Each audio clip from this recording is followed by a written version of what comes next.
मेरे YouTube channel Hindi Gujarati Bible study उसको subscribe करो, साथ में बेल आइकन टच करो।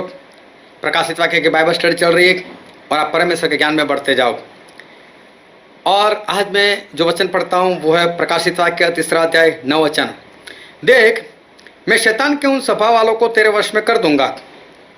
यहाँ पर लिखा है शैतान के सभा वाले। अभी शैतान की सभा मतलब क्या? दिल थाम के बैठे, अटैक आ सकता है,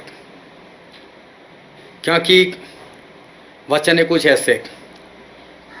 किसको शैतान की सभा परमेश्वर कहते हैं? एक परमेश्वर है और एक शैतान है। परमेश्वर सच्चाई और आत्मा से वचन सिखाते, क्योंकि प्रभु उसने कहा जब पवित्र आत्मा तुम पर आएंगे तो मैंने जो जो कहा वो तुम्हें स्मरण में लेकर आएंगे और वही तुम्हें सिखाएंगे। दूसरा है शैतान, जो परमेश्वर के वचन को थोड़ा इधर उधर कर देता है, बहुत बारीकी से इधर उधर करता है और लोगों को पता नहीं चलता है, और वही शैतान की सभा है। बाइबल में लिखा है एक बपतिस्मा, इफिसी 4 और उसके 5, 6, 7 वचन पढ़ना तो वहाँ पर लिखा है एक बपतिस्मा। और मैं दावे के साथ कहता हूँ आपको ये वचन मालूम है, एक बपतिस्मा। लेकिन मेरा दावा ये भी है एक प्रभु, ये आपको नहीं मालूम। वहीं पर लिखा है एक प्रभु, एक विश्वास, एक बपतिस्मा। एक प्रभु का मतलब क्या? क्या आप यहोवा परमेश्वर को मानते हो? क्या प्रभु यीशु को भी मानते हो? क्या पवित्र आत्मा को भी मानते हो? तो 3 प्रभु तो आपके यहीं पर हो गए। अच्छा, तो आप ऐसा बोलना चाहते हो कि तीनों मिलकर एक है? क्या मैं और आप एक हो? परमेश्वर ने ऐसा कहा कि पति और पत्नी एक है, तो क्या गिनती में एक है? वो दो नहीं है क्या? पति पति होता है, पत्नी पत्नी होती है, दोनों का अस्तित्व अलग है।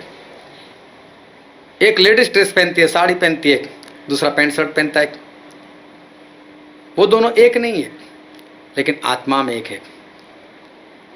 उसी तरह से प्रभु एक है, लेकिन गिनती में तो 3 है। उसी तरह से एक बपतिस्मा मतलब गिनती वाला एक नहीं। अगर आप झूठे बपतिस्मा 10 लो तो 11वां लेना पड़ेगा, 50 लो तो 51वीं बार लेना पड़ेगा, 1000 लो तो 1001 में आपको सच्चे वाला लेना ही पड़ेगा, वरना स्वर्ग नहीं जा पाओगे। बाइबल में एक ही बपतिस्मा है, और जिनको कहा गया वो इफिसी वाले को कहा गया, और वही इफिसी वाले को पौलुस ने दूसरी बार बपतिस्मा दिया था, दूसरी बार। और वो लिखा है प्रेरितों के काम 19वां अध्याय 1 से 6 पढ़ लेना। वो लोग बपतिस्मा लेकर बैठे थे, फिर भी पौलुस ने उनको दूसरी बार दिया। आज आप जो बोलते हो ना, एक बार जैसा हुआ छींटे डाल दी या कुंड में डुबा दिया, बस जो भी एक चलेगा, एक ही बपतिस्मा, ये शैतान की सभा है, ये शैतान की शिक्षा है। एक ही बपतिस्मा का मतलब होता है एक ही, और बाइबल में लिखा हो सच्चा बपतिस्मा। विश्वास करो, पश्चाताप करो, बहते हुए पानी में डूबो, और तब आपके पाप मिटाए जाएंगे। यही एक सच्चा बपतिस्मा है। और वो बपतिस्मा लेने के बाद पवित्र आत्मा 100% आते आते आते ही है। और अगर आपने बपतिस्मा लिया और उस वक्त पवित्र आत्मा नहीं आए, वो आपका बपतिस्मा झूठा है।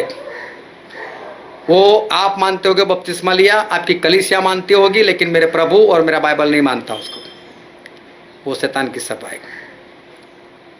प्रभु भोज में प्रभु उसने ऐसा कहा, एक ही रोटी एक ही प्याला। मत्ती 26 से 28 पढ़ लेना, 1 कुरिन्थी 10 का 17 पढ़ लेना, 1 कुरिन्थी 11वां अध्याय 23 से 26 पढ़ लेना।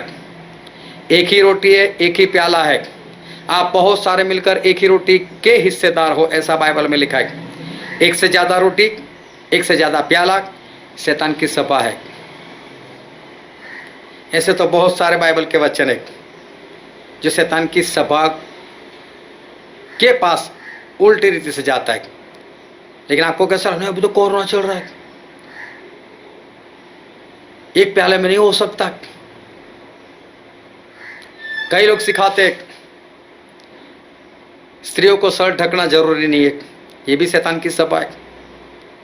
पौलुस ने स्पष्ट कहा, 1 तिमोथी 2 के 11, 12, 13 पढ़ लेना, सिर्फ प्रचार नहीं कर सकती और अपने पति पर हुक्म भी नहीं चला सकती। लेकिन जहां पर ऐसा हो रहा है वो शैतान की सभा है, वो परमेश्वर की सभा नहीं है। निर्गमन 33:6 में लिखा है कि गहने उतार दो, लोगों ने उतार दिए गहने। पहला पत्रस 2:9 में लिखा है गहने मत पहनो। पहला पत्रस 3:3 में लिखा है गहने मत पहनो। लेकिन जो पास्टर, जो सेवक ऐसा सिखाता है पहनो या आशीष है, ये शैतान की सभा है। ऐसी तो बहुत सारी बातें, लेकिन मैं यहां पर खत्म करता हूं। शैतान की सभा, उसमें मत जाओ, परमेश्वर के कलीसिया में जाओ। परमेश्वर का आपको आशीष दे। आमीन।